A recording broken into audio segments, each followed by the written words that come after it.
Let me take you through the engagements of the Prime Minister's visit to France, which is taking place in three separate phases, today being the first one here in Nice. As some of you know, a couple of days from now, he will be in Evian-les-Bains for the G7 meetings and will conclude his visit with the third phase in Paris. Prime Minister reached Nice yesterday evening. He was received at the airport by the French Minister of Higher Education, Research and Space, His Excellency Mr. Philippe Baptiste. At the hotel, he received a traditional welcome from the Indian community here in Nice. This happens to be the Prime Minister's 7th official visit to France, and it follows from the very successful visit earlier this year in February of President Macron to India, when he was there to launch jointly with the Prime Minister the India-France Year of Innovation.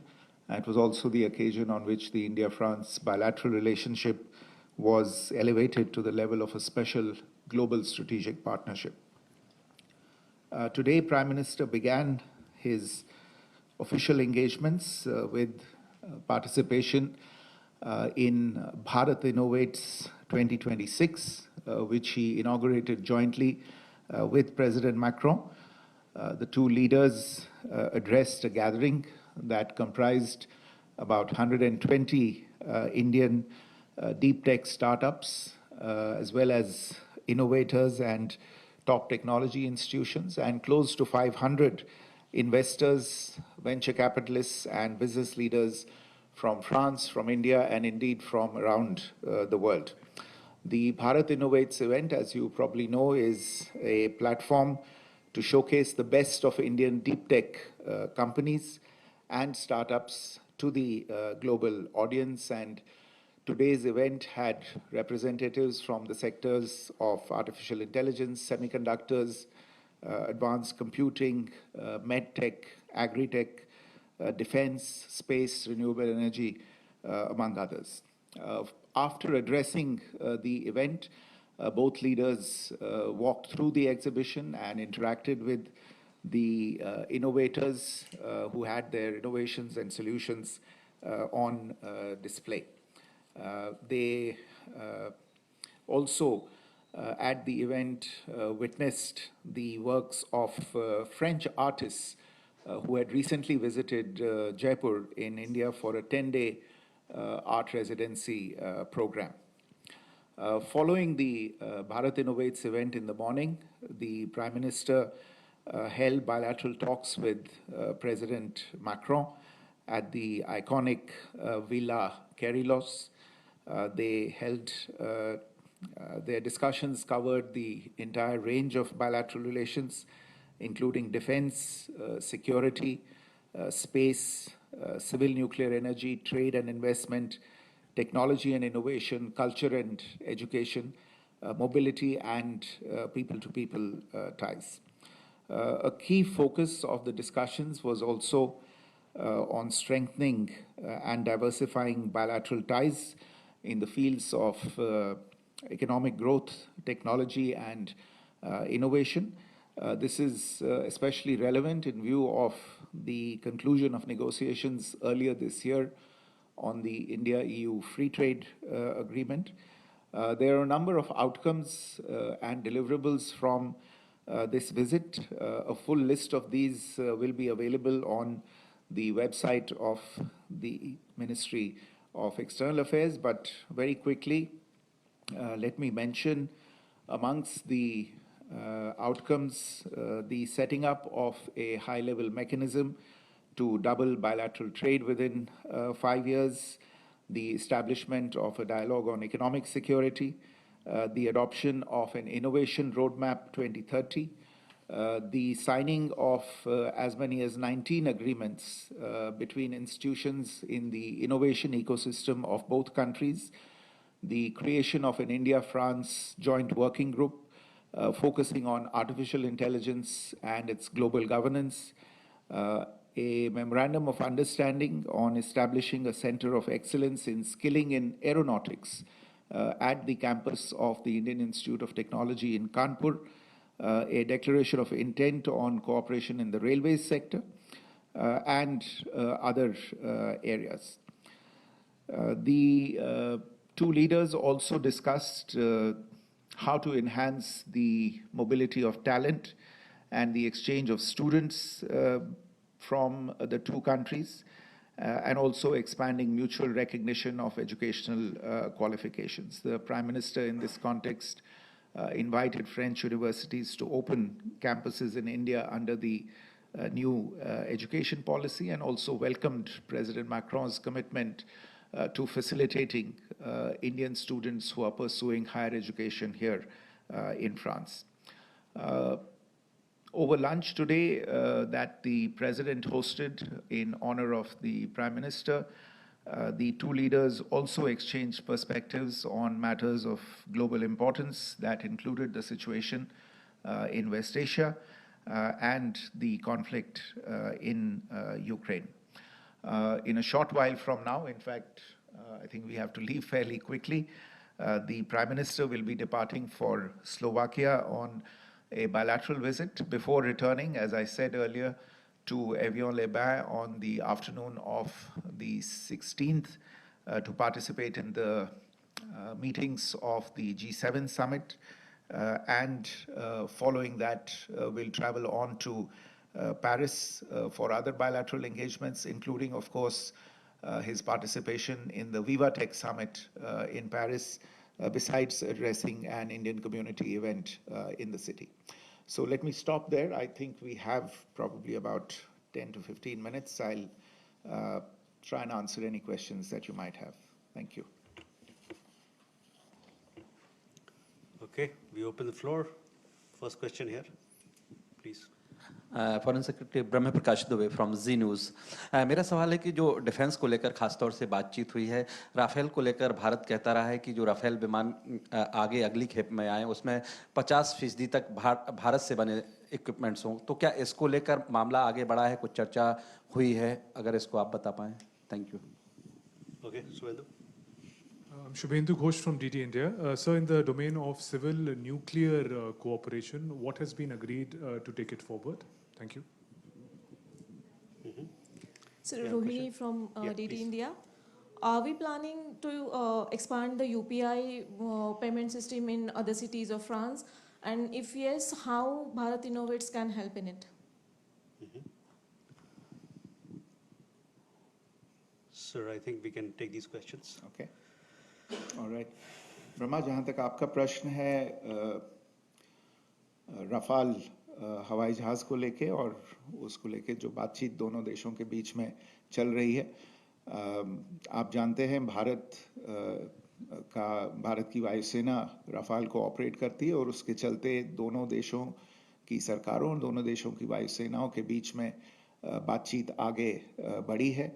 जहाँ तक आपने Rafale के indigenisation की बात की, हमारा मानना हमेशा रहा है और प्रधानमंत्री जी ने भी अपने सारी जो उनकी मीटिंग्स हुई हैं उनमें इस बात पे बल दिया है कि भारत जो अब एक तरह से रक्षा क्षेत्र में जो भारत का परिप्रेक्ष्य है वो ये है कि ज़्यादा से ज़्यादा आगे जाते हुए मेक इन इंडिया के कॉन्सेप्ट को आगे ले जाते हुए हम को डेवलपमेंट, को डिज़ाइन, को प्रोडक्शन और को मैन्युफैक्चरिंग की दिशा में जाना चाहते हैं और इसके चलते जितना ज़्यादा प्रोडक्शन, जितना ज़्यादा डिज़ाइन, जितनी ज़्यादा मैन्युफैक्चरिंग भारत में हो सके उतना अच्छा है और वो हमारी प्रेफरेंस रहेगी।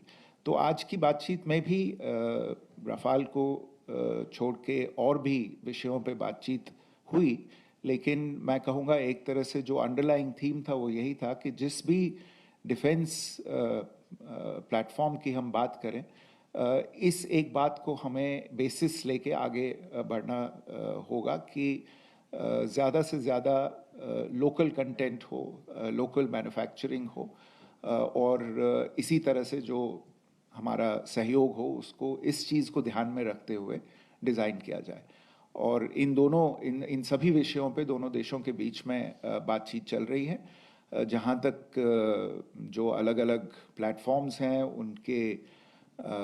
उनके खरीद फरोख्त के बारे में या उनके ऊपर अनुसंधान करने के बारे में, तो वो दोनों देशों के बीच में बातचीत चल रही है। जब कुछ ऐलान करने लायक होगा तो उसके बारे में और सूचना दी जाएगी। Shubhendu, on your point related to civil nuclear, as you're aware, this is a very rich subject for discussions between the two countries. It has a long history of cooperation between the two countries. And again, in this area, there has been discussion going on with regard to the project in Jaitapur.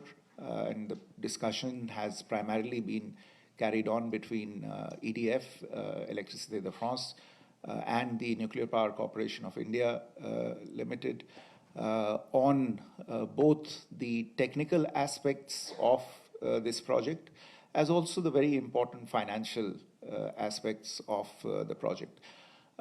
These discussions are carrying on. They are taking into account, I think, the fairly dynamic, I would say, scenario of nuclear technology itself, the innovations that have been made, and also the different possibilities that are there insofar as financing, etc., is concerned. But in parallel, there is a rich vein of discussions that has been opened on the aspect of small modular reactors and advanced modular reactors. And there too, there has already been a considerable amount of discussion between the two sides. You may be aware that there's a strategic task force between the two countries that looks specifically at this.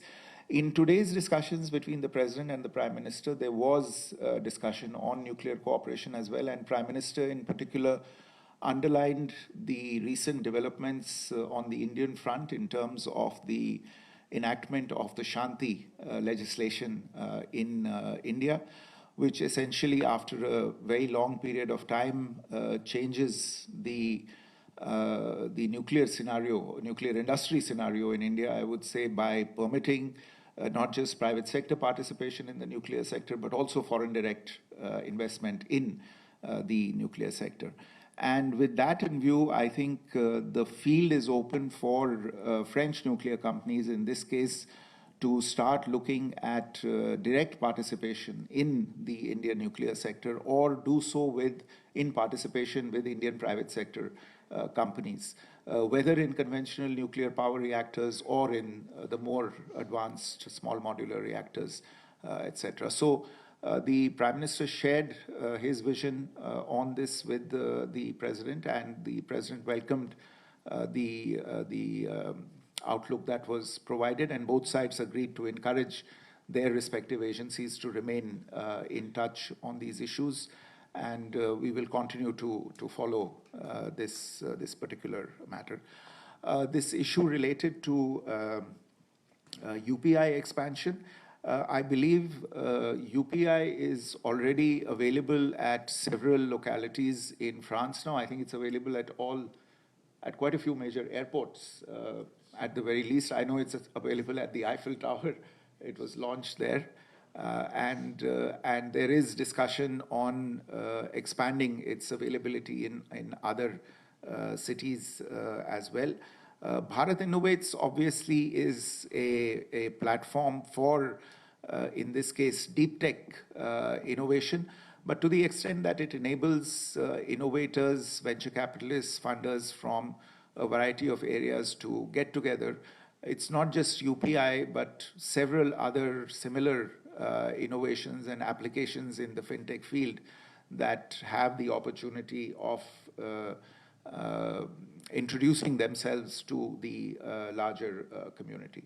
I understand that in the next few days, in the coming week, UPI is going to be available also at Charles de Gaulle Airport in Paris, and interestingly enough, right here at the airport in Nice as well. So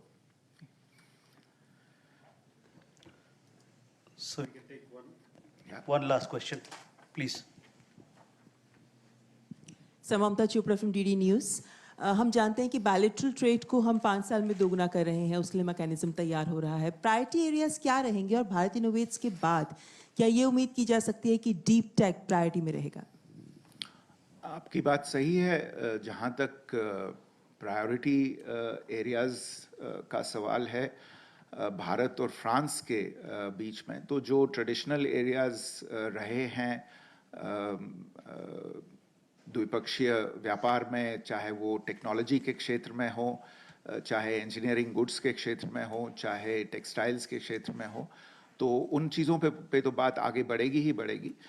लेकिन बाकी जिन विषयों की मैंने अभी चर्चा की है, जो रक्षा का क्षेत्र है या न्यूक्लियर का क्षेत्र है, स्पेस के क्षेत्र में हमने बातचीत नहीं की, लेकिन स्पेस का क्षेत्र भी एक बहुत बड़ा क्षेत्र है। और आज भारत इनोवेट्स के चलते बहुत सारी नई चीज़ों के बारे में मैं कहूँगा न सिर्फ फ्रांस की जनता को, लेकिन एक तरह से वैश्विक स्तर पे लोगों को पता चला है कि भारत में क्या क्या संभव है। तो मुझे लगता है कि भारत इनोवेट्स भी एक तरह से द्विपक्षीय व्यापार को काफ़ी प्रोत्साहन देने में कामयाब रहेगा। Thank you, sir. With that, thank you for your presence, ladies and gentlemen. We come to the close of this press conference.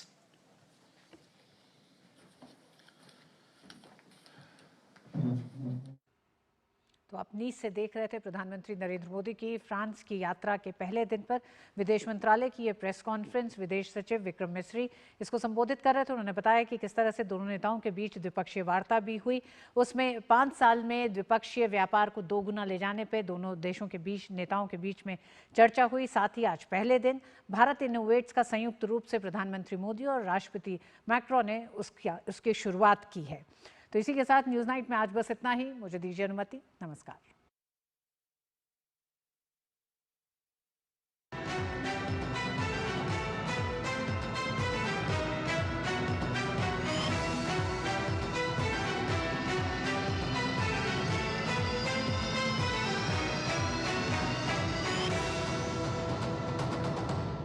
News night के प्रायोजक थे गोल्डी मसाले। लाए हैं फ्रेश लॉक टेक्नोलॉजी जो रखे मसालों को हर समय फ्रेश। गोल्डी मसाले।